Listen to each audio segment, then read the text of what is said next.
учим своих детей тому, чему учили нас наши родители, передаем какие-то заветы, делимся своими собственными жизненными открытиями и передаем те задачи, те мечты, которые сами не успели осуществить.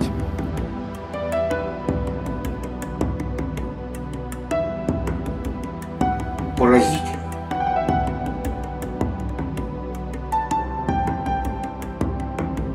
Я эту светлую идею хочу осуществить у себя на родине, в Якутии. И тут действие перемещается в Санкт-Петербург.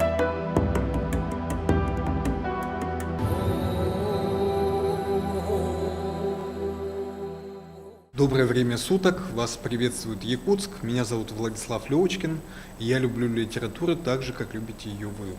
Мы продолжаем наши мастер-классы в рамках школы драматургов Арктики, и мы благодарим наших партнеров в лице фонда президентских грантов, фонда тотального диктанта и музейного комплекса «Россия. Моя история» за возможность съемки наших выпусков. Мы встречаем наших гостей в очередной раз. У нас как именитые драматурги гостят, так и начинающие авторы. Сегодня у нас в гостях как раз-таки восходящие звезды якутской драматургии. Это Ираида Попова, Утум Захаров и Надежда Ильина. Давайте поаплодируем. Наша школа посвящена памяти якутского драматурга, писателя, лауреата Большой литературной премии России Василия Егоровича Харсхала. И сегодня мы посмотрим читку фрагмента его пьесы «Ледоход». Напоминаю, что в постановке Екатерины Никитиной мы слышим выступления наших ведущих артистов Санкт-Петербургской сцены, и читки наших авторов состоялись на ледоколе «Красин», который стоит на приколе на реке Нева. Вашему вниманию.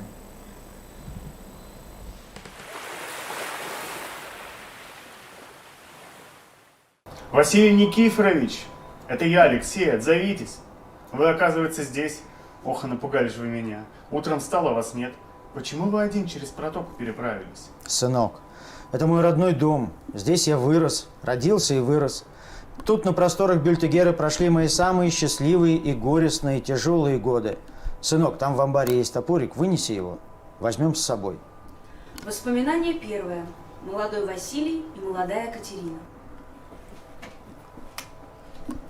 Дети, сидите в лодке, не шалите. Василий, на вот попробуй ягод черемухи. Как вкусно. А что за столбы ты тут поставил? А подумай сама, для чего они и почему я все вожусь с ними? Ну, наверное, чтобы сильным стать. Да, для физической работы, конечно, нужна сила мышц. Но сильнее физической силы есть другая сила. Сила ума, сила знаний. Здесь, в Бюльтегере, во время половодья, весной, вода, говорят, поднимается до самых краев и затопляет всю деревню. А мы сколько живем, тут такой воды не было. Ледоход миновал наш Бюльтегер. Вон, посмотри на деревню ямщиков на том берегу. Живут себе, поживают со времен Петра Петрова и не боятся ни огня, ни потопа. Не говори так, Катерина, мы ведь не ямщики. Мы дети сурового края. И потому только своим трудом и усердием можем выжить тут. Кто знает, что еще будет. Я, чтобы защитить наш новый дом, наше гнездо, поставил эти столбы. Ограждение от ледохода. Муж мой родной, дорогой, я рожу тебе 9 сыновей и 8 дочерей, и тогда ты не будешь один таскать эти тяжелые бревна. Тебя будут всегда окружать 9 опор, 9 парней-журавлей и 8 заботливых дочек-стерхов. Они за тебя всегда будут столбами. Женушка моя дорогая и любимая, наши дети с тобой будут обязательно образованными. Силой ума, образованностью станут они на одну ступень с другими народами, и тогда будут вести себя с ними на равных, представляя себя как народ Саха. Да, так обязательно будет. Воспоминание второе. Василий, Гаврил и Наталья. Сынок, послушай, что скажет тебе отец. С давних времен, как бы ни менялась власть, ни при каком бы царе ни жили, есть незабываемые законы и правила, и поменять их многого стоит. Отец, я понял, что ты хочешь сказать мне. Мы народ Саха. Если будем стоять в стороне без участия, то останемся просто ни с чем. У нас мало образованных людей. Мы должны знать хорошо законы, чтобы отстоять государственность и свои права, чтобы вести свой народ по пути дальнейшего развития. Твое предназначение в другом. тебе не стоит заниматься политикой. Лучше твоими знаниями, твоим острым умом прославлять свою нацию. Отец, ты все правильно говоришь. Но не я сам выбрал это. Время выбрало меня. В учредительном собрании нет ни одного представителя народа Саха, кто бы мог знать их жизнь, вероисповедание, представлять его интересы, хорошо зная законы государства. Я слышала ваш разговор с отцом. Значит, ты в пользу народа отдаляешься от меня. Что ты, Наташа? Ты у меня только одна. Как я знаю, люди, занимающиеся политикой, не обустроены в жизни, не имеют семьи. Наташа, я живу земной жизнью и работаю, придерживаясь демократическим, гуманным законам. Ну а я? Ну а ты моя, Натали, мой ангел-хранитель. Моя земная жизнь принадлежит только тебе. Наше время. Комсомолец и Василий. Я тут шкатулку нашел. Вот письмо какое-то, написано странно, будто ворона ходила. Непонятные буквы. Это письмо из Шанхая, от Константина. Прочти его. Дорогий отец Василий Никифорович, мать Екатерина Максимовна, у меня все хорошо. Сейчас я живу в Шанхае. Здесь все пахнет рыбой. Запах морской рыбы совсем другой. Я учительствую. Преподаю русский и французский языки китайским детям и учу их музыке. И по совету брата Гани хожу на кружок ориенталистов, изучаю этнографию местных народов. Как там сестры? Пишет ли Аркадий? Отправьте мне его адрес. Сын мой умер от тоски по родине. Кто знает, как было. Мама, отец, я уезжаю далеко. Пришел с вами проститься и получить ваш алгыс благословений. Теперь меня здесь ничего не держит. Учредительное собрание и земства распались.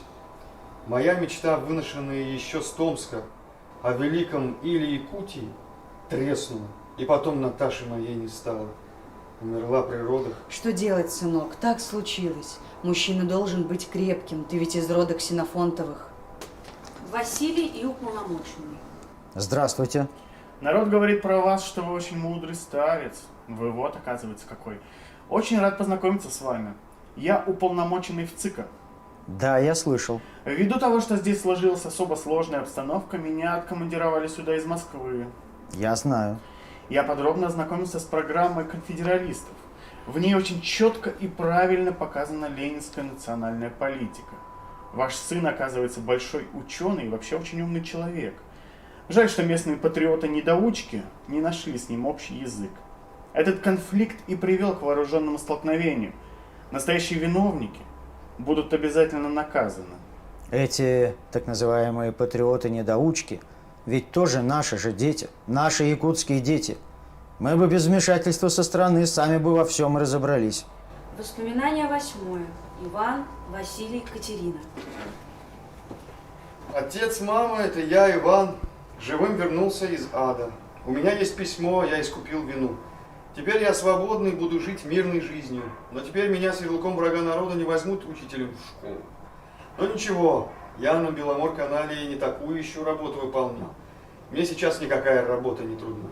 Я и физическим трудом смогу семью свою прокормить. Сынок, Иван, мы с матерью совсем по-другому думаем. Как? Послушай отца. Чекисты тебе тут спокойно жить не дадут. Так что тебе нужно поехать на север.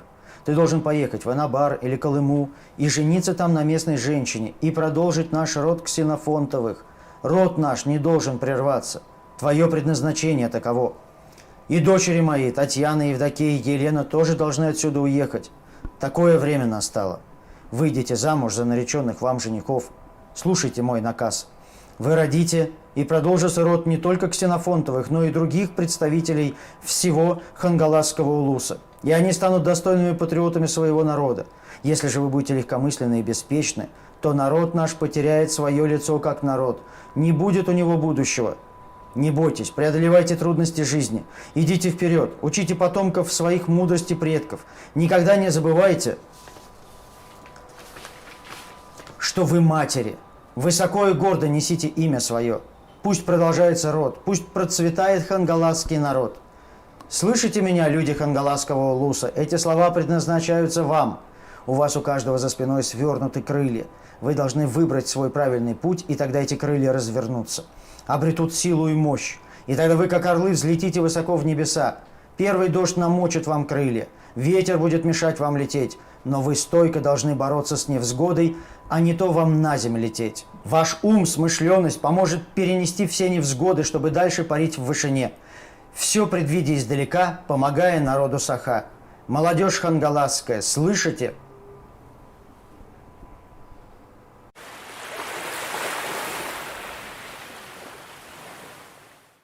Ну что ж, возвращаемся в студию. Вот эти слова нашего любимого, уважаемого Василия Егоровича, вот как напутствие, да, молодым драматургам. Я только сейчас подумал, что вот, видимо, как-то символично так совпало.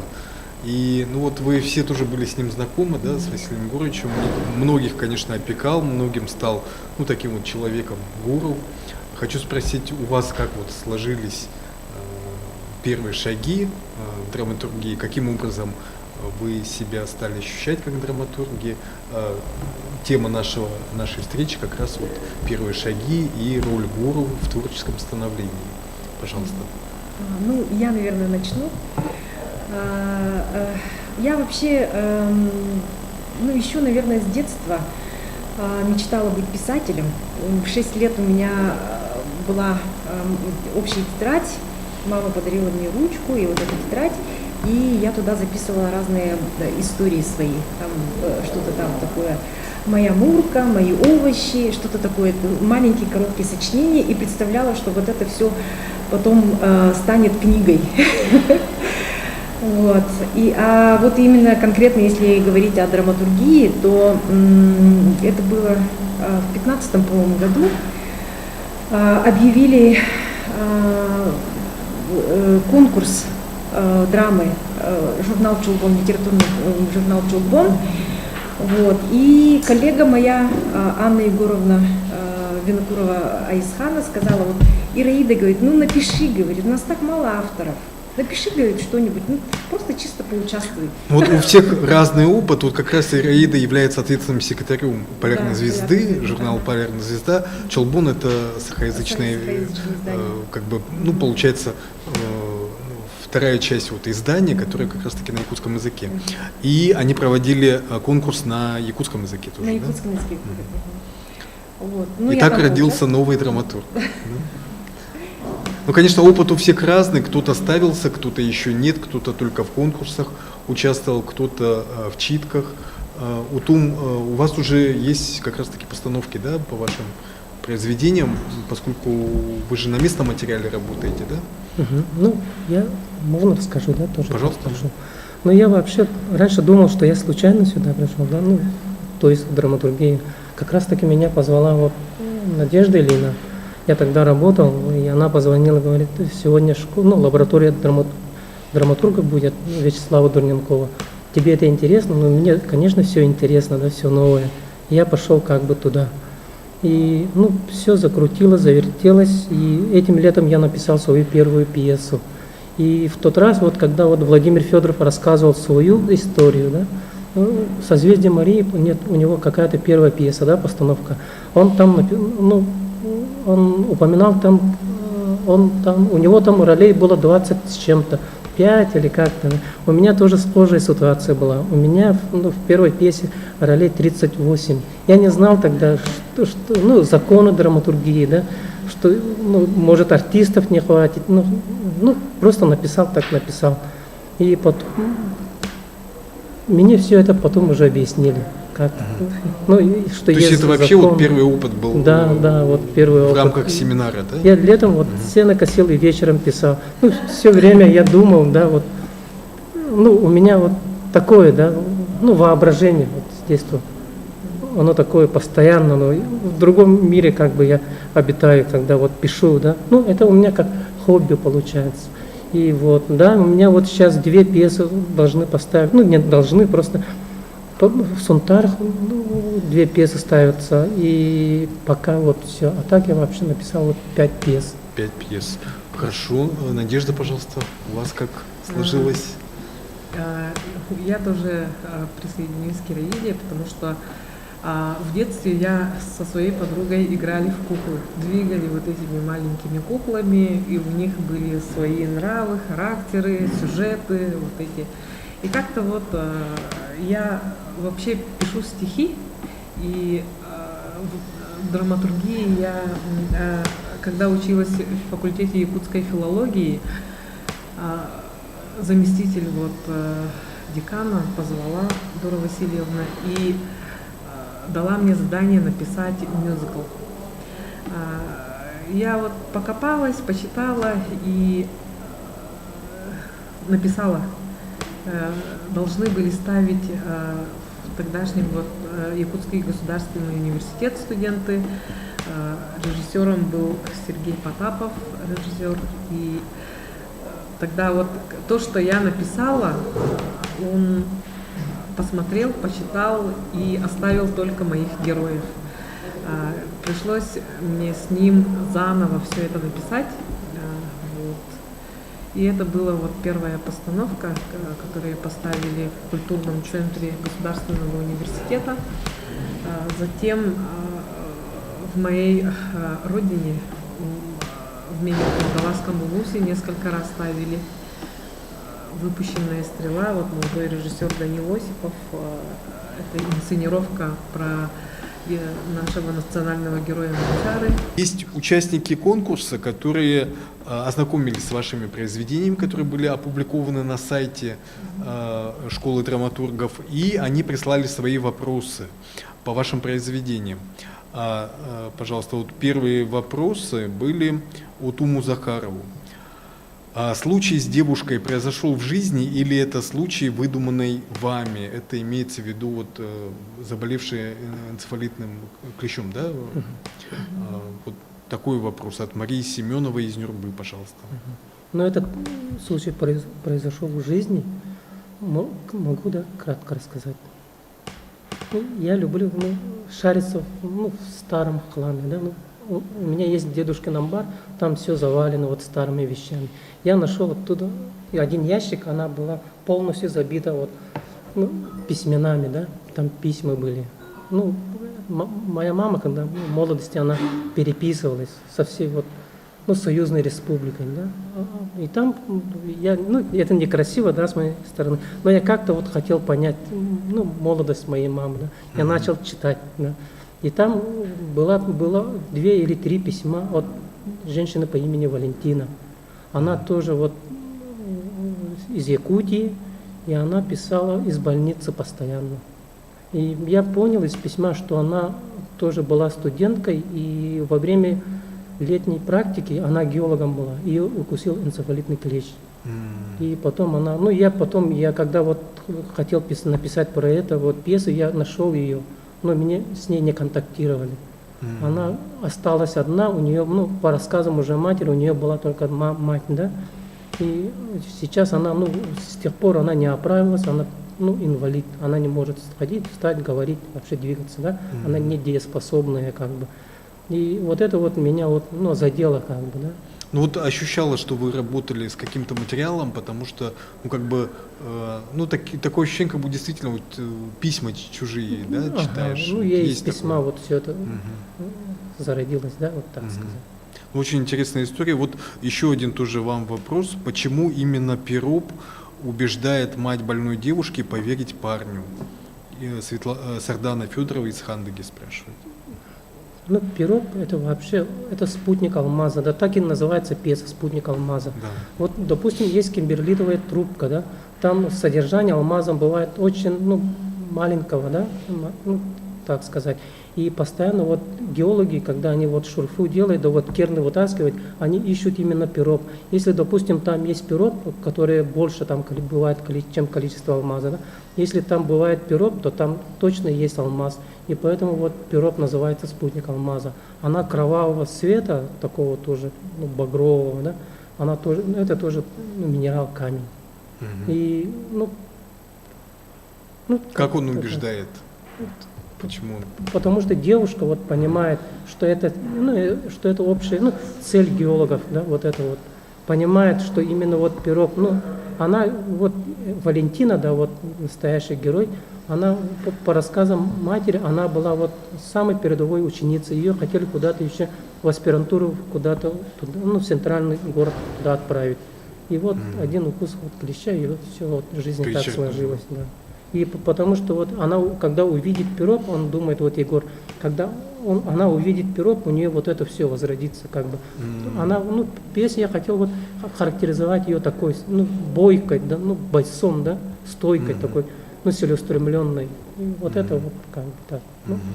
А вообще, как бы планируется постановка по этой пьесе? Ну, вот учитель мой, ну, так сказать, наставник, да, Екатерина Борисовна Морозова говорит, надо в русский театр отдавать. Ну, я хотел вообще на русский, на якутский перевод. Я ее написал по Бакане. Там вообще за короткие сроки, там 3 или 4 дня было. И без перевода можно вот на русский уже как бы ставить. Ну, там на надо русском языке написал? Да. Ну, там ее надо еще чуть-чуть там подкорректировать, подправить. И можно даже вот сюда. Но я пока об этом сейчас не думаю. Ага, хорошо. Так, пожалуйста, вот вопросы Надежде Ильиной.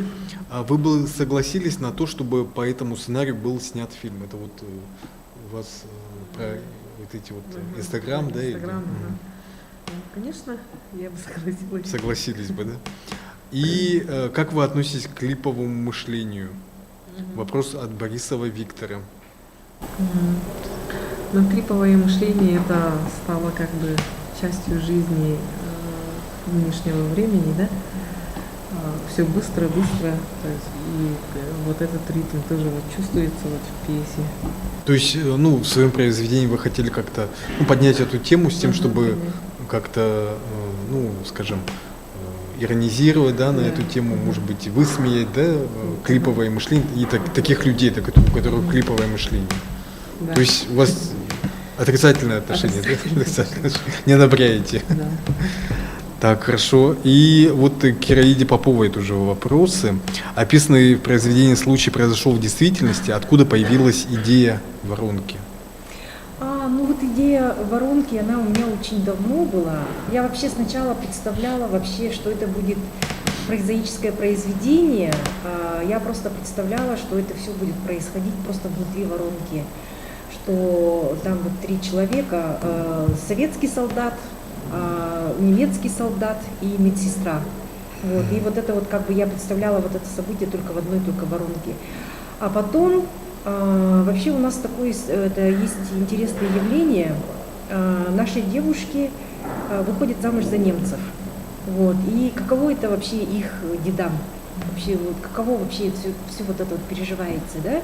И вообще вот я вспоминала своего деда, как он прямо говорит, я старый коммунист, как вы можете мне так говорить, да? Ну, то есть вот, новое мышление, он не мог это принимать. И вот это вот, потом уже я вот это вот тоже вклинила вот эту часть, и мне кажется, ну, вот это вот самая сильная часть, когда дедушка не может принять то, что внучка выходит замуж за немца. Хотя он не понимает, что сейчас уже совсем другое, фашистов нет, но вот, как вот эта вот боль вот это остается на всю жизнь. И воронка наша, вот уже у нас наша воронка, в которой мы не воевали, но наше поколение вот эту воронку тоже несет в своей душе. Ну вот в большей степени, конечно, наша школа, она направлена на то, чтобы рассказать вообще, какие есть возможности, какие есть темы, какие есть пути развития. Вот я помню вот тоже ваши работы, которые вы представляли в рамках семинара лаборатории, да, лаборатория драматургии, и тоже вот мы там работали, вот с Вячеславом Турниковым обсуждали наши работы.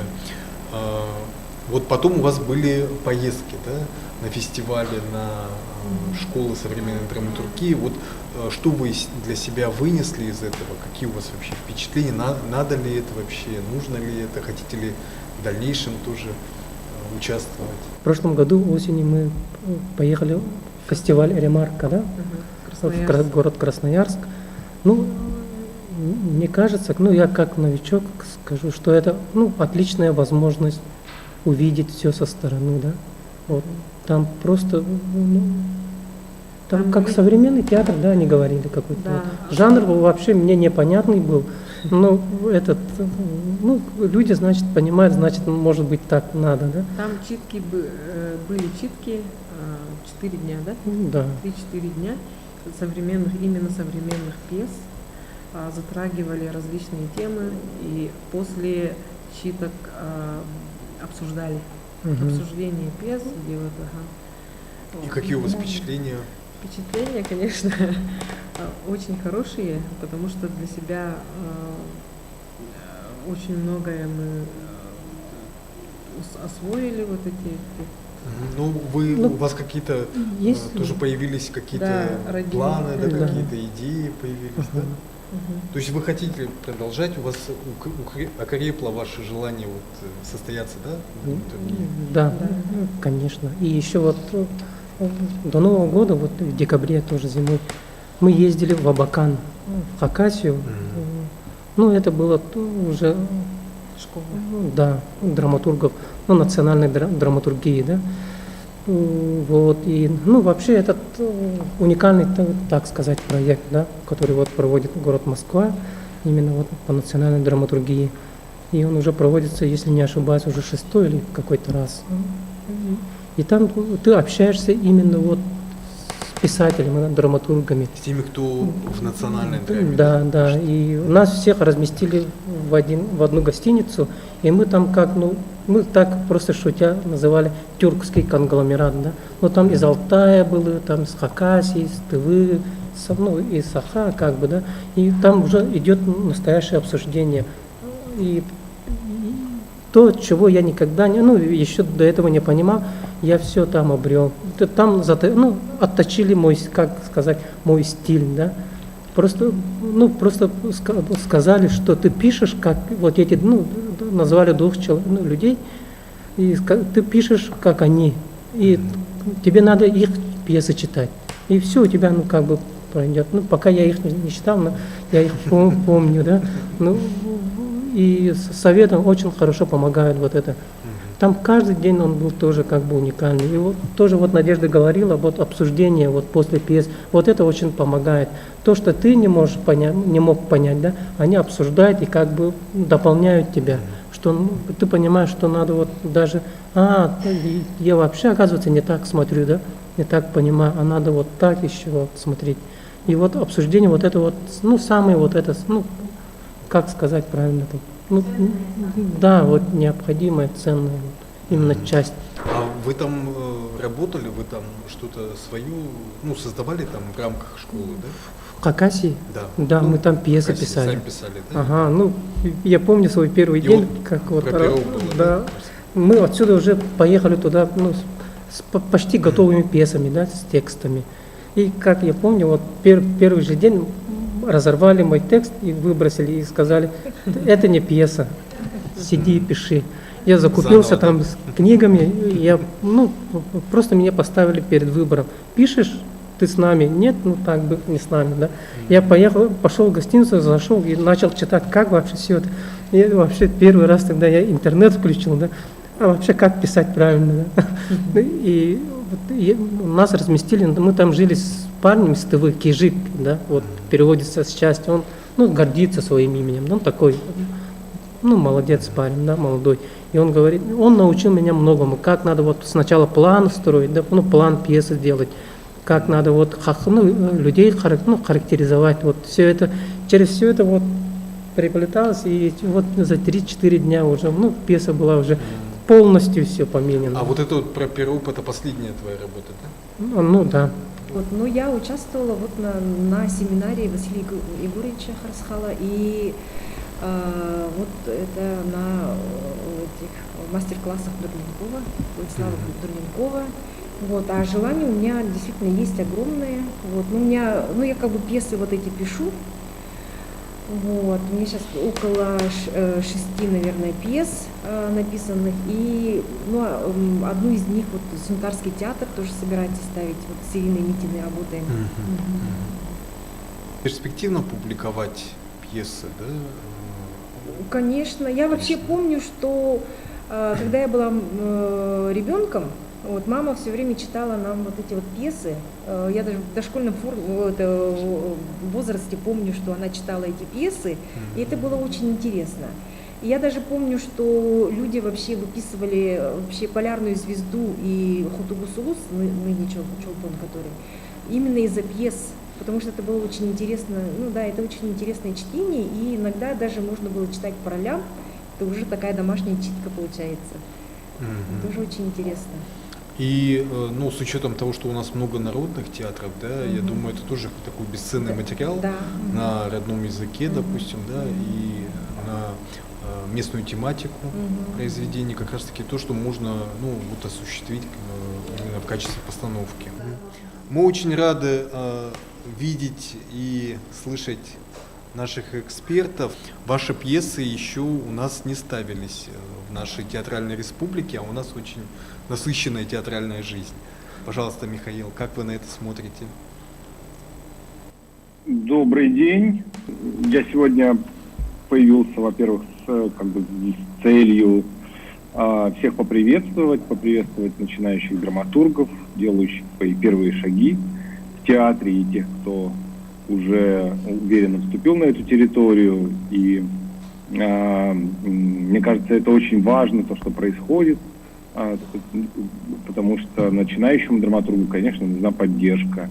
Не только потому, что всем людям нужна поддержка, а потому что профессия драматурга – это профессия, непосредственно связанная с театром и с людьми, которые находятся на территории театра. Да. Драматург отличается от прозаика тем, что он работает в коллективе. То, что он делает, это предложение не всему миру, да, а постановочной группе. Да. Это предложение режиссеру, артистам, художнику и так далее. Да. И, соответственно, это все накладывает какой-то отпечаток на профессию и на то, как должно выглядеть произведение, да, пьеса, некое представление, да, предложение, скажем так, театру.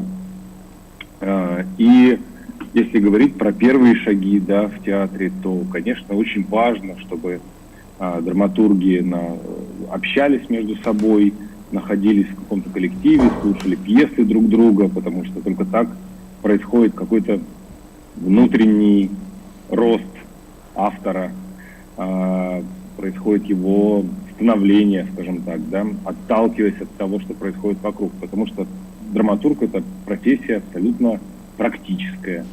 Вот я преподаю, уже довольно давно преподаю и занимаюсь воспитанием молодых драматургов, и понял, что вот в современном мире, в современном театре, да, драматургия — это настолько обширное понятие по сравнению с тем, наверное, образом драматурга и представлением о пьесе, которое было во времена Чехова, что это просто совершенно несопоставимо. Да?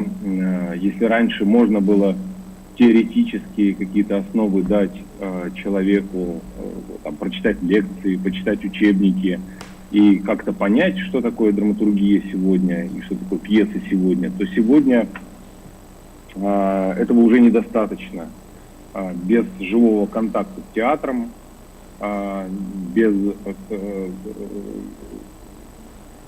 без понимания того, как текст работает на сцене, драматургом сегодня стать невозможно. Да? Это совершенно связанное с тем, как устроен театр, профессия. Поэтому мне кажется, и тут я опираюсь на свой собственный опыт, да, первое, что важно, это важно писать пьесы, не останавливаться, да. Второе, это быть в профессиональной драматургической среде, слушать пьесы друг друга, читки, вот хороший способ, да, сегодня мы, надеюсь, одну из читок услышим и увидим. И это очень тоже важно, да, такая лабораторная среда. И лаборатория — это вообще, в принципе, такая теплица, да, где драматург может ошибаться, может пробовать, не опасаясь того, что этот результат повлечет там, какой-то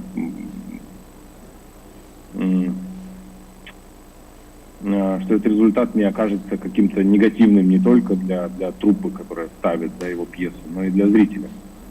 Поэтому, мне кажется, лаборатория — это вот такое место парниковое, очень важное, которое наша задача педагогов и преподавателей драматургического мастерства создать вокруг молодого драматурга. Ну и очень важно, конечно, присутствие живого театра. Текст написанный, текст звучащий, это совершенно две разные ипостаси, и нельзя в драматургии оставаться только на пространстве литературы. Нужно постоянно пробовать текст сценически, да, смотреть, работает он или нет, не остается ли он описательным. И самое главное, есть ли в нем пространство для других. Вот что характеризует пьесу по сравнению с прозой или там, поэзией. Да? В драматургии, в пьесе должно быть пространство для самовыражения других художников, для режиссера и артистов. Каждый должен найти там что-то свое. Так вот говорят про пьесы Чехова. Да? Мне кажется, что очень важно не только да, там, присутствие преподавателей и гуру, которые понимают, да, как устроена пьеса, но важен сам непосредственный опыт встречи драматурга с театром. И мне кажется, что задача любой лаборатории, задача любой воспитательной какой-то среды – это создание этого пространства. То есть вот я, например, в своем преподавании стараюсь, чтобы там, мои студенты не оставались только писателями букв на бумаге, а были еще практиками театра, и все свои, даже самые какие-то первые студенческие работы тут же пробовали там, с друзьями в театре и так далее. Да. Вот, поэтому желаю вам и нам, и всем, кто в этом деле прекрасно участвует, помочь молодым авторам найти свой голос, создать такое пространство и приложить к этому все усилия, потому что драматург — это докладчик реальности, да, это тот человек, который приносит реальность в театр, который так любит замыкаться на самом себе и делать произведения в искусстве. А театр — это все-таки про жизнь, про общество, про то, чем живут люди сейчас, чем общество интересуется, какой сегодня самый главный конфликт, да, какая повестка дня самая важная, да, и какое место человека в мире. Вот эти и экзистенциальные, и актуальные проблемы рассматривает театр, и прежде всего это то, чем должен интересоваться драматург. Вот. Михаил, спасибо, но мы не можем упустить возможность задать вам вопросы. Пожалуйста, вот наши... Можно, да? Пожалуйста. Да. Михаил, здравствуйте. У меня такой вопрос. Как быть с непоставленными пьесами? Может, их надо как-то откорректировать, да? Или можно и смириться, ну, как бы в жизни бывает? Мне повезло, у меня нет пьес, которые не поставлены, и последние там, годы, в общем-то, я работаю с театрами и для театров, поэтому каждый раз, когда я приступаю к работе, я знаю, когда и где и с кем будет постановка. Вот. То есть я такой практик театра. Но мне кажется, что время таких пьес вообще, да, оно немного проходит в том плане, что театр очень разнообразный, и у каждого там вида свои какие-то запросы и свои интересы, и даже там, не знаю, разные города хотят разного. Поэтому драматург это тот человек, который может вовремя там, среагировать и тут же что-то написать. Да? Вот сейчас, там, буквально через несколько дней у меня будет премьера в Театре Современника большой документальной пьесы про первые годы создания этого театра, 15 мая. Такой юбилейный спектакль про то, как «Современник» создавался, когда Ефремов, Волчек, Евстигнеев, Кваша и прочие собрались вместе, не по указке сверху, да, не государственным способом, а сами решили создать свой театр. Это очень тоже, мне кажется, интересная история и про театр, и про его существо. Такая пьеса могла быть создана только, ну, скажем так, по заказу, да. И это такой частный пример работы драматурга сегодня с театром. Спасибо. И еще вопрос? Я очень часто слышу совет, что вот говорят, ты вот просто напиши, отдай и уходи, а они там сами все сделают. А вот из вашего опыта, как вы вообще вместе потом что-то делаете, дорабатываете по просьбе режиссера или как, или даете полностью им самим заниматься этим? Это зависит от способа работы, да. Если это работа с конкретным театром, да, как конкретное какое-то вот, ну, как я вот рассказывал про «Современник», да, то я, конечно, сопровождаю эту постановку до последнего момента, да, и вот сейчас с вами тут договорю и побегу в театр, потому что там на сцене что-то все время меняется, меняются там в зависимости от мизансцены и реальных артистов каких-то условий, я тут же могу, имею возможность что-то переписать. Но если эта пьеса, написанная, скажем так, не имея в виду какой-то конкретный театр, да, то я уже чаще всего сталкиваюсь с результатом постановки. И здесь, конечно, для драматурга должна быть большая выдержка и опыт, потому что это никогда не совпадает с тем, как написана пьеса. Присутствие другого человека, оно его меняет, эту пьесу, и то, как себе драматург представляет постановку, никогда не совпадает с тем, что происходит на сцене. Но это тоже какой-то опыт, да, и мне кажется, молодому драматургу тоже это нужно как-то осознать и принять, да, потому что никто не будет делать слово в слово, как у него написано. Ну, то есть, может быть, реплики сами поменяются, но там поменяется место действия или что-то еще, в зависимости от каких-то реальных условий. Вот, в этом случае я вот как-то воспринимаю это все с интересом. Мне кажется, что мне важно не чтобы пьеса была моя поставлена, а чтобы был сделан спектакль. Да? И тут большая смысловая разница. Да? Мы работаем на спектакль, а не на постановку пьесы. Спасибо. И просим подключиться Петергоф.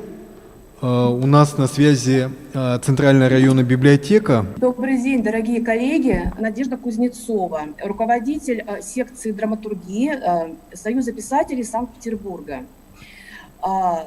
Надежда руководит секцией не так давно, но как участница, в общем-то, и как член Союза писателей, вот давно в драматургии, в писательском деле. При Союзе писателей Санкт-Петербурга открылась мастерская драматурга под руководством Бориса Александровича Гуллера. Последний год, коронавирусный, мы занимались онлайн. На самое первое занятие 7 лет назад пришло около 100 человек. За 7 лет осталось 15 человек. Драматурги – это действительно особенная такая каста литературная, я считаю. Это, как правило, большие индивидуалисты, и поэтому сообщество драматургов, оно и не может быть многочисленным. Я всегда считала, что необходим какой-то наставник в драматургической деятельности. Но, по моему мнению, самым первым наставником должен быть все-таки ты сам себе. Потому что, чтобы воспитать именно драматургический вкус, чтобы понять, чем драматургия отличается от прозы, чтобы нащупать драматургическую эту пружинку внутреннюю, нужно очень много читать пьес различных драматургов. И я для себя выдвинула такой лозунг: читай, выбирай и повторяй. Повторяй в смысле учись на том, что ты понял.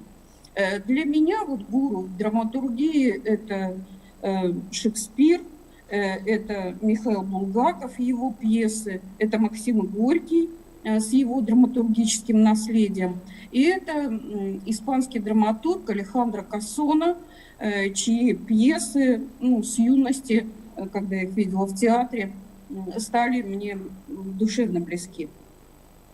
Поэтому заниматься необходимо. Я хотела бы еще подсказку такую сделать. В России существует гильдия драматургов России. Принимают в гильдию всех, у кого есть хотя бы даже одна постановка в профессиональном театре. Чем занимается гильдия драматургов? Проводит различные конкурсы. Вот во время коронавирусной инфекции были конкурсы, посвященные этому самому коронавирусу, и онлайн устраивали читки. Пьес, поступивших на конкурс, отбирали лучшие, были награждения, и были отмечены многие пьесы зрительским жюри.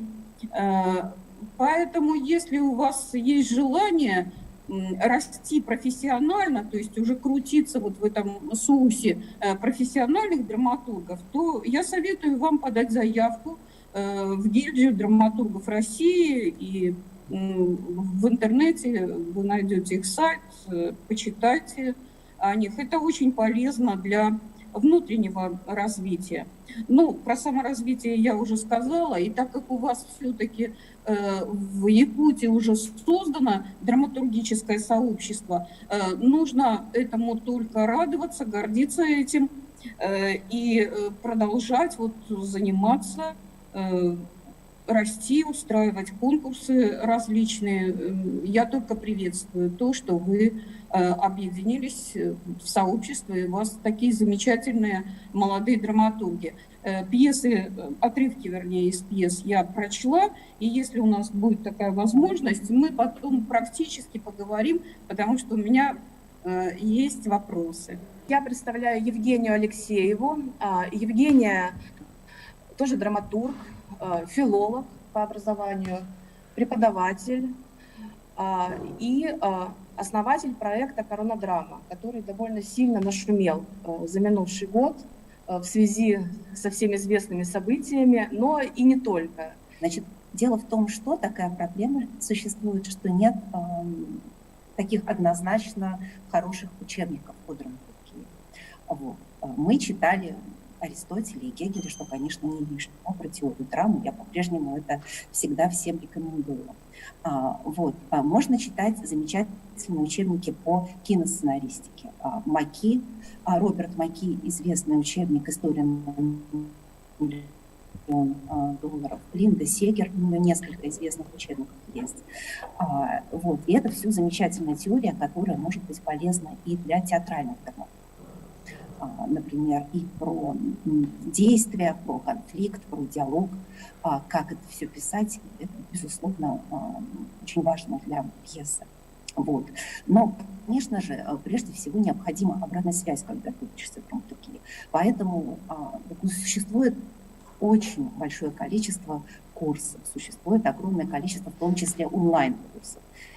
Есть за большие деньги, есть совершенно бесплатно. Вот, например, Creative Writing School недавно, по-моему, они каждый год это теперь делают, весной, в годовщину смерти Михаила Булгарова, бесплатно выкладывается его курс «Как писать пьесу».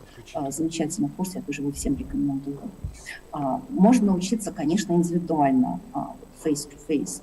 Многие драматурги преподают, честно говоря, очень многие преподают, даже я преподаю, на разных курсах и в том числе индивидуально. Существуют, конечно, творческие вузы, известные в Москве, в Санкт-Петербурге, в Екатеринбурге, где учатся драматургии. И тут, как уже сказал предыдущий оратор, что очень важен мастер. Нужно смотреть, если вдруг решаетесь на такой серьезный шаг, нужно смотреть, к какому мастеру вы идете, да, как он работает, что он пишет. И главное, что пишут его ученики. Очень важно сказать про драматургические конкурсы. Михаил Дурненков выступал некоторое время назад, и не очень хорошо, к сожалению, слушали его выступление, поэтому боюсь, что я повторюсь. Но очень полезно следить за драматургическими конкурсами. Например, «Ремарка», например, конкурс молодой драматургии «Любимовка», который не столько конкурс, сколько еще и фестиваль. То есть пьесы шорт-листа и не только шорт-листа, пьесы, специально отмеченные ридерами, они читаются, они обсуждаются. И вот этот вот момент обсуждения, присутствия на вот на обсуждении, безусловно, полезен, потому что высказываются разные точки зрения, и вы слышите, что понравилось, что не понравилось, что было отмечено, чем это актуально, чем это круто, или какие-то слабые места, да, соответственно, высказываются разные мнения, тоже очень хорошо. Также на Любимовке проводятся мастер-классы абсолютно бесплатные, соответственно, это офлайн, вживую в Москве, и онлайн, соответственно, везде, это сентябрь. Самое начало сентября фестиваль драматургии Любимовка. Также есть конкурсы тематические, зайти надо смотреть. Например, Ельцин-центр проводит вот сейчас, недавно совсем у них закончился прием пьес. Это были пьесы, посвященные 90-м годам. В любом жанре, но вот про 90-е. Есть конкурс «Своя территория». Павел Руднев имеет к этому отношение, театральный критик. И «Своя территория» — это пьесы про подростков, пьесы для подростков. Освещаются разные темы, но для возраста от 14 лет.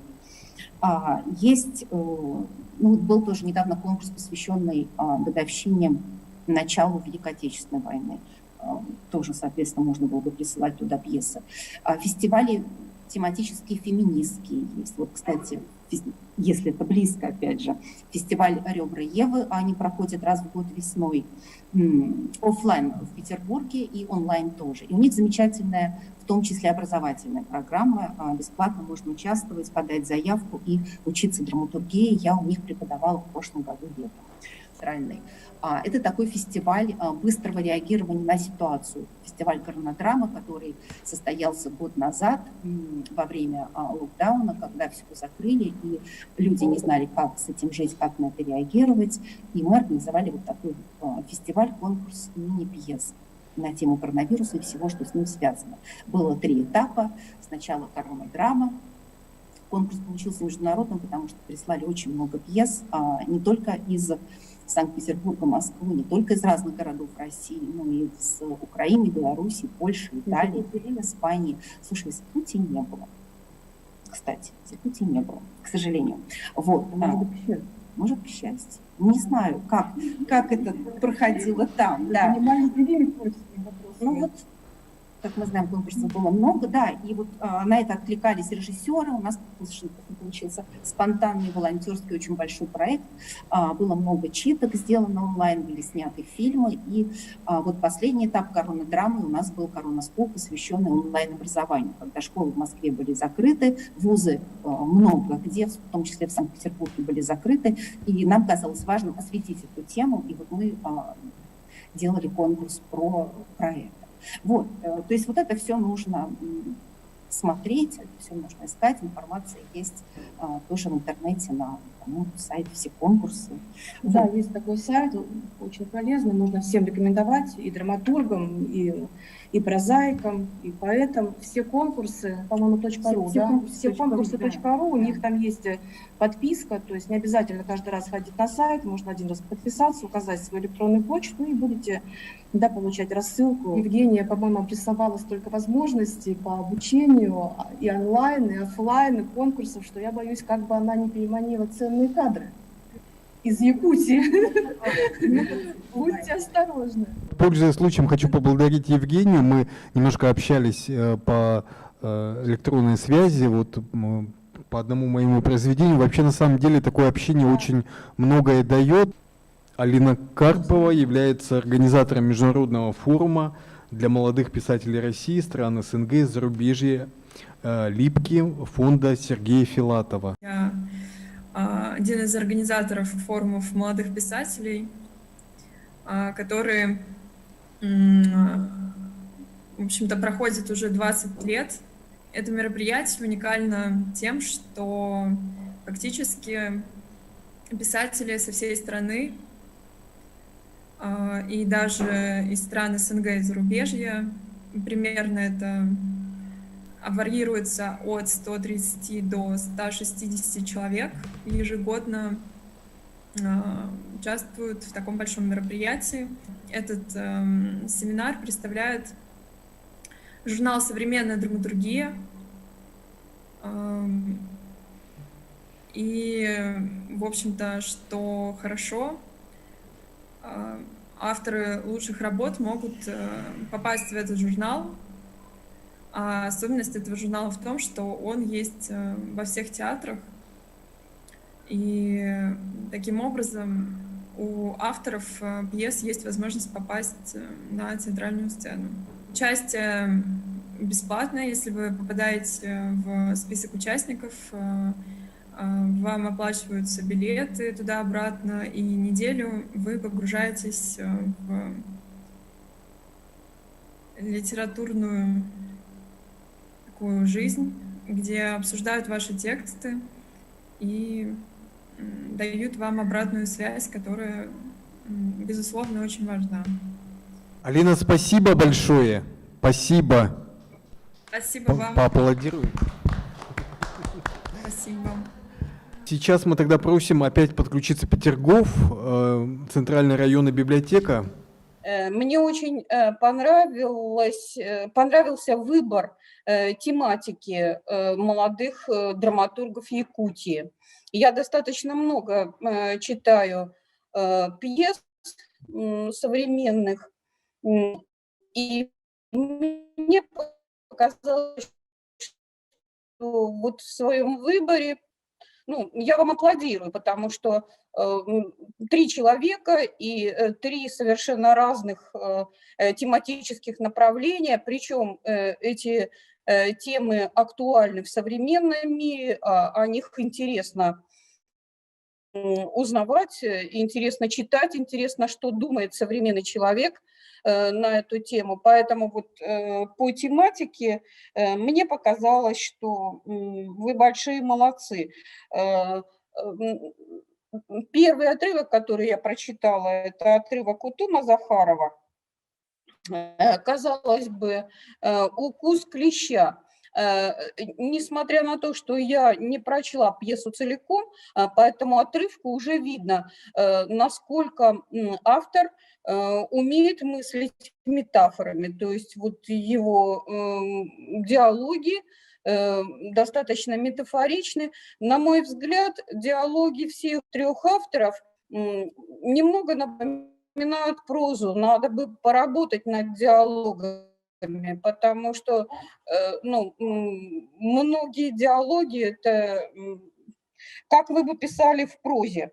В драматургии такое невозможно, то есть там совсем другой драматургический язык. И когда длинные пружинка, накал, мы просто засыпаем. Поэтому вот над диалогами надо подумать. По выражению, опять же, по стилистике, Надежда Ильина, я просто влюбилась в этот маленький отрывочек пьесы «Лайк», но все-таки необходимо продумывать, опять же, динамику. Пьеса о новых реалиях, а мысли немножечко старые. То есть тут нужно, если ты выбрал такую тему, то нужно под эту тему выбирать и словарный материал, и выстраивать композицию. Но это вкратце, конечно, не буду анализировать подробно.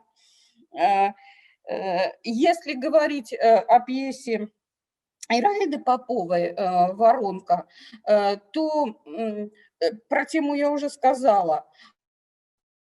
Вот сам этот образ, когда в одну воронку попадают 3 вот эти вот человека, это интересно, это действительно драматургический ход. Но я, видите, опять же, сужу только по отрывку. Получилось очень натянуто. Нужно вот эту тему попадания в одну воронку, ее нужно развить уже в современном, вот этом, при современной встрече. То есть один снаряд попадает дважды в одну и ту же воронку. То есть вот автору, возможно, над этим стоит подумать. Некоторые моменты мне показались нелогичными именно в русле вот драматургического действия. Если бы это был рассказ, все нормально, этих вопросов не было. Но драматургическое действие – это нечто другое. Поэтому здесь какие-то вещи нужно совершенно смело выбрасывать. То есть это хороший образ, но он лишний в драме. Утом, если вот судить по этому отрывку, мне, например, непонятно было, почему Марта Ивановна вдруг становится агрессивной по отношению к Егору. Вроде бы никаких предпосылок к этому из текста я не увидела. Поэтому вот этот вот момент ее агрессии нужно объяснить, нужно подвести к нему, чтобы зрители, читатели понимали, откуда вдруг вот она стала такой агрессивной. Еще у меня такая небольшая претензия. Вы обозначаете даты. С одной стороны, это хорошо для прозаика, для драматурга это вещь такая очень опасная, потому что у нас есть закон времени и места, поэтому здесь, если вы обозначаете даты, то они должны иметь какой-то смысл. Драматургия и вот это вот список действующих лиц и ремарка в описании действия, она очень важна, потому что важно даже, вот Чехов там пишет, дверь справа. То есть он понимает, что с этой дверью что-то будет связано, через эту дверь будет происходить какое-то взаимодействие между героями. Поэтому если вы занимаетесь ремаркой, то нужно обязательно продумать и возраст всех героев, чтобы мы тоже представили себе их, а не так, что вот Павел и Айдар у нас без возраста остались. Ну и, наверное, работа над композицией нужна, закругляюсь, нужна всем авторам, потому что все-таки, ну, вот в этих отрывках чувствуется, что что-то не то. То есть композиция, или вы пишете, как вот пишется, так и пошло, но все-таки мое пожелание, нужно сначала выстроить композицию пьесы, а потом уже писать, накладывая ваше содержание, ваши диалоги уже на четко выстроенную композицию. Не наоборот, не существует наоборот. Если вы, например, познакомитесь с материалами, как писал, ну, например, Оскар Уайльд или Алехандро Кассона, то есть композиция, там просто звездные какие-то миры. И уже вот от этих стрелочек, кружочков мы понимаем, что автор сначала выстроил весь сюжет пьесы, а потом накладывал уже диалоги и повороты судеб героев на продуманную композицию. Поэтому вот композиция – это важно. Заниматься этим необходимо. Спасибо всем, кто сегодня подошел и ну, вот, активно участвовал в беседе. Евгении большое спасибо. Я Евгении тоже очень благодарен. Мы лично с ней уже общались по почте, списывались. И действительно такое вот живое личное общение очень многое дает для дальнейшего профессионального роста. И я думаю, что вообще мне ну, тоже такой вот стимул для того, чтобы вообще этим заниматься. И как бы понимаешь, что не зря ты этим занимаешься, если идет такой отклик от профессионалов. И ваша оценка, конечно, для нас очень важна. Спасибо вам всем.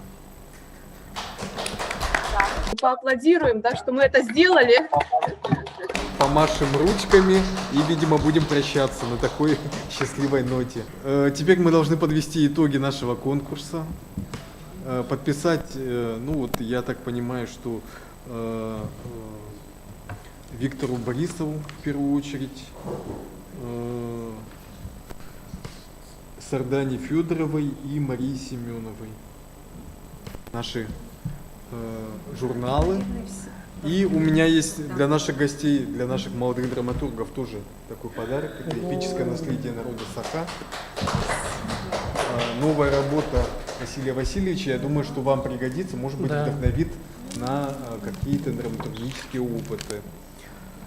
До новых встреч. До свидания.